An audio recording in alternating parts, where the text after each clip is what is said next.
Young মেয়েরা পালাতো। এখন 4 ছাবালের মা অন্য একটা এড়ে গরুর হাত ধরে হিজরত করতেছে। হ্যাঁ না, এখন চারা চারা মেয়েদের বার দেখেননি, চেংড়া মেয়েদের। ও সর্বনাশ, সরকার তে লাইসেন্স দে, ধরলি ধুলো করে দেবে। মাধ্যমিক উঠবি 10,000 নিবি, মোবাইল নিবি, কি দেখবি যা ইচ্ছা হয় তাই দেখবি, আর যতক্ষণ ইচ্ছা হয় যাত্রার কাছে ফোন করবি, কোনো অসুবিধা নেই। হুজুর আপনি তো সব বোঝেন, স্টেজে উঠে কোরআন হাদিস দিয়ে ওয়াজ করবেন, কিন্তু জেনা ব্যভিচারী নিয়ে কিছু বলবেন না কেন? আগে আই বুড়ো মেয়েরা, ইয়ং মেয়েরা পালাতো। এখন 4 ছাবালের মা অন্য একটা এড়ে গরুর হাত ধরে হিজরত করতেছে। হ্যাঁ না, কথা বলে না।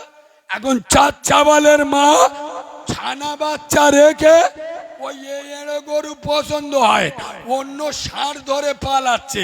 হুজুর স্টেজে উঠে কোরআন হাদিস দিয়েই ওয়াজ করবেন, কিন্তু জেনা ব্যভিচারীর বিরুদ্ধে বলবেন না।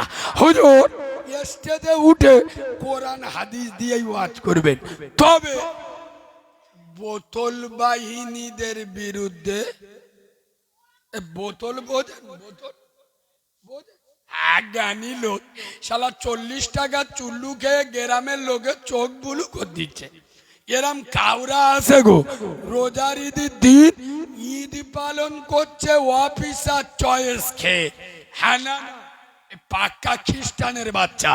হুজুর স্টেজে উঠে কোরআন হাদিস দিয়ে ওয়াজ করবেন, তবে বাম্মার অবাধ্য সন্তান এদের বিরুদ্ধে কিছু। আমি একটা যুক্তি না দিলে আপনারা বুঝতে পারবেন। আমার বাড়ি দক্ষিণ 24 পরগনা ডায়মন্ড হারবার, নাম শুনেছেন?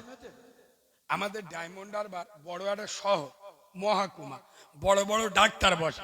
খুব গুরুত্ব দিয়ে শোনেন, এইটা না বললে আপনাদের ওয়াজ মাথায় আসবেন। তো আমার গ্রামের একটা লোক 55 বছর বয়স। কত? শরীর খারাপ, ডাক্তারখানায় গেছে ডায়মন্ডে গিয়ে। আমার গ্রামের লোকটা ডাক্তারের বলছে, ডাক্তার বাবু আপনি খুব বড় ডাক্তার, আমি আপনার নাম শুনে এসেছি, আপনার 1000 টাকা ফি। তবে ডাক্তার আমার বয়স হলো 55 বছর। আগে শুনে নাও, আমার বয়স 55 বছর, আর তোমার বয়স মেরে কেটে 30-32 বছর। তুমি যখন ভালো করে মার পেটে আসুনি, আমি সেখান থেকে তামাকে দাঁত মাজি আর বিড়ি খাই। এখন ও তামাকে দাঁত মাজি বিড়ি খাই, আর যতদিন বেঁচে থাকবো তামাকে দাঁত মাজবো বিড়ি খাবো। এর ওপরে যদি কোনো ওষুধ থাকে চালাও। এগুলো নিষেধ করলি, কথা বলে না, এগুলো নিষেধ করলে হবে না। কেন?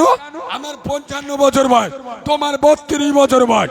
তুমি মার পেটের আসার আগের থেকে আমি তামাকে দাঁত মাজি আর বিড়ি খাই। এখন তামাকে দাঁত মাজি বিড়ি খাই, যতদিন বেঁচে থাকবো তামাকে দাঁত মাজবো বিড়ি খাবো। ডাক্তারের চোখ বুলু হয়ে গেছে। আল্লাহর কি রে, যে বাবের জন্মে রুগী অনেক দেখিস, এরম রুগী দেখি বলে মরি মরবো তমু খাওয়া ছাড়বুন। ডাক্তার এর ওপরে যদি কোনো ওষুধ থাকে চালাও, নইলে পরের পেশেন্ট ডেকে নাও, বেকার সময় নষ্ট।